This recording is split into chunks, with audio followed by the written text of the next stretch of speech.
یا به یو خبر پکې اډ کم چې کوم کسان ته الله تعالی د حج استطاعت ورکړی دی جی او هغه حج کوي شنو آیا د حج سره به یا د دغه روزې سره به د یو کال رستنی د یو کال مخکنی ګناهونه معاف کیږي دا حدیث ته که دا صرف تاسو د فضایل په باب کې وایي لکه دې شاته مقصد څه بالکل دا حدیث دی د رسول الله صلی الله علیه وسلم اوس ګور اکثر د فضایل په باب کې چې کوم حدیث راغلی دي چې دې سره دا ګناه معاف کیږي دې سره دا ګناه معاف کیږي نو د دې نه صغیره ګناهونه مراد دي صغیره چې واړه ګناهونه تینه معاف کیږي د دې مطلب به دا هرګز نه وي چې یو انسان پر دې مال ولګي پر دې حقوق غصب کړي دي ډاکی کړي دي غلاګانې کړي دي قتلونه کړي دي او دې بس په دې روزه باندې معاف شو د دې مطلب به دا هرګز نه وي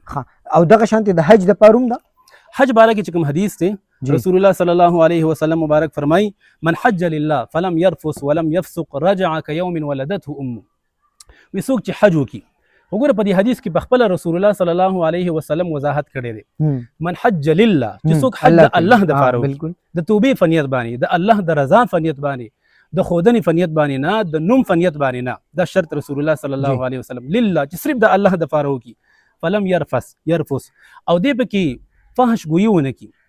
دغه رنګ ولم يفسق ګناه پکې ونه کی نو رجع كيوم ولدته امه دې به کور ته داسې واپس شي لکه د مور نه چې فایده لري دته به الله جل جلاله ټول ګناهونه معاف کړي او چې کله په دې شرایط سره د حج دی وکړي دې کې مطلب ګناه کبیره صغیره پردې حق وخل د خور حق وخل د گاونډي حق وخل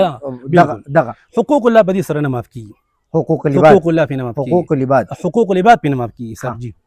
حقوق الله الله جل جلاله معاف کی حقوق العباد د بندگانو حقونه الله جل جلاله اصل کې خبرې کولو مقصد میم دا دی کنه چې مونږه ډیر احترام مناسک کې دا خو د قران پاک د قران او د الله تعالی حکم دی نو د حج لپاره خو ډیر احترام خو مطلب دا دی چې اکثر خلک